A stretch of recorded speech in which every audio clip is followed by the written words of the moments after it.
1999 Europe में जंग चल रही थी और आसमान पर एक ऐसा एयरक्राफ्ट उड़ रहा था जिसे दुनिया लगभग इनविजिबल समझती थी। रडार उसे मुश्किल से देख सकते थे, मिसाइल उसे ट्रैक नहीं कर पाती थी और मिलिट्री के एक्सपर्ट्स ये कहते थे अगर ये प्लेन मिशन पर निकल जाए तो उसे रोकना लगभग नामुमकिन सा है। और इस प्लेन का नाम था F-117 नाइट हॉक।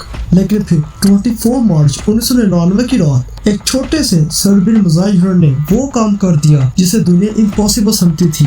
उन्होंने अमेरिकन स्टेल्थ एयरक्राफ्ट को देख लिया और फिर उसे आसमान से गिरा भी दिया। सबसे इंटरेस्टिंग सवाल ये है, अगर प्लेन स्टेल्थ था तो आखिर उसे देखा कैसे गया?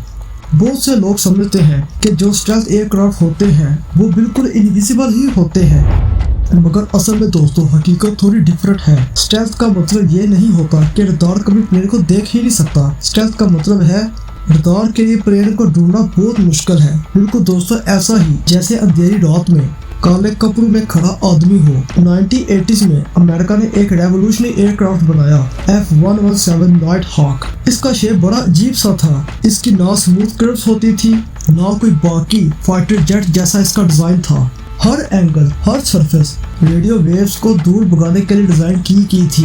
जब रडार की बीम प्लेन से टकराती थी तो वापस रडार स्टेशन की तरफ रिफ्लेक्ट होने के बजाय अलग अलग डायरेक्शंस में बिखर जाती थी। 1989 पनामा, 1991 गल्फ वॉर में F-117 ने डैनियल स्टॉर्डर्ड को स्ट्राइक किया। एयर डिफेंस उसे रोक नहीं पाए। इसकी रेपुटेशन दिन ब दिन बढ़ती गई। लोग कहने लगे ये इनविजिबल एयरक्राफ्ट है जिसे कोई तबाह नहीं कर सकता, ना कोई डिटेक्ट कर सकता है इसे। 1999 में नेटो और यूगोस्लाविया के दरमियान जंग शुरू होती है। नेटो ने एयर कैंपेन शुरू की। इस कैंपेन में F-117 भी शामिल था। दोस्तों उस रात ये प्लेन अपने टारगेट को स्ट्राइक करने के लिए निकला। उस दिन जमीन पर एक सर्बियन एयर डिफेंस कमांडर भी था और इस बंदे का नाम था जोल्टन डैनी। दोस्तों इस नाम को जरूर याद रखिएगा। इस बंदे के पास कोई नई टेक्नोलॉजी नहीं थी, इसके पास लेटेस्ट मिसाइल भी नहीं थे, उसके पास बहुत पुराना थका हुआ सोवियत एरा सिस्टम था। डैनी ने एक चीज समझ रही थी कि स्टेल्थ एयरक्राफ्ट थोड़े इनविजिबल जरूर होते हैं, बस ये चीज है कि उन्हें मुश्किल से डिटेक्ट करना होता है। इसलिए उसने अपनी टैक्टिक्स थी वो बदल दी। रडार को सिर्फ कुछ सेकंड के लिए ऑन करना, पोजीशन बार बार चेंज करना और एनिमी को ये प्रेडिक्ट करना कि रडार सिस्टम्स इसको डिटेक्ट नहीं कर पा रहे। दोस्तों एक और इंटरेस्टिंग बात, रिपोर्ट्स के मुताबिक नेटो एयरक्राफ्ट अक्सर एक ही रूट से आया जाया करते थे। अगर आप एयरक्राफ्ट को सामने से नहीं देख सकते तो इसके बिहेवियर को स्टडी करो। 24 मार्च 1999 की रात को F-117 अपने मिशन पर था। पायलट हमेशा की तरह कॉन्फिडेंट था। एयरक्राफ्ट अपनी स्टेल्थ कैपेबिलिटी पर पूरा भरोसा कर रहा था। फिर सर्बियन रडार ऑपरेटर्स ने कुछ अजीब सा नोटिस किया। इन्हें एक सिग्नल आ रहा था, बहुत ही वीक सा सिग्नल, बस इतना कि काफी था इनके लिए। टारगेट आइडेंटिफाई हुआ, सैम मिसाइल बैटरी रेडी हुई, कमांड मिला और फिर फायर। उस वक्त 2 मिसाइल लॉन्च हुई।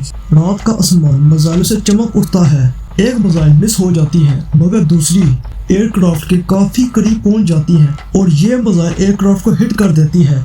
F-117 बहुत पूरी तरह डैमेज हो जाता है। पायलट को समझ आ गया कि कुछ तो बहुत गलत हो चुका है। पायलट ने एयरक्राफ्ट को देखकर इजेक्ट कर लिया और फिर ये पायलट अंधेरी रात एनिमी टेरिटरी में गिर जाता है। अब इस कहानी में सर्वाइवल का मिशन शुरू हो जाता है। जब दुनिया को पता चला कि F-117 शॉट डाउन हो चुका है तो लोग बहुत ज्यादा हैरान हो चुके थे। जो एयरक्राफ्ट कल तक इनविजिबल था वो आखिर हिट कैसे हो चुका?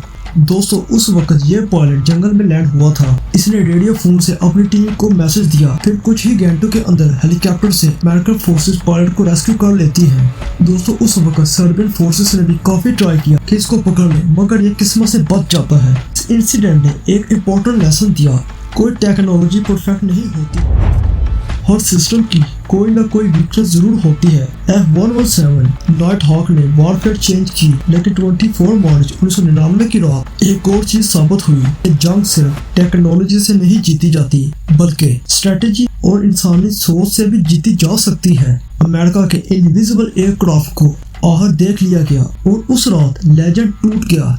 दोस्तों मैं उम्मीद करता हूँ कि आपको मेरी ये वीडियो अच्छी लगी होगी। अगर आपको मेरी ये वीडियो अच्छी लगी तो मेरे चैनल को लाइक और सब्सक्राइब कर सकते हैं ताकि यार मैं इस तरह का मजीद कंटेंट ज्यादा से ज्यादा अच्छा करके आपके सामने पेश कर सकूँ। तो दोस्तों बहुत बहुत शुक्रिया आपका।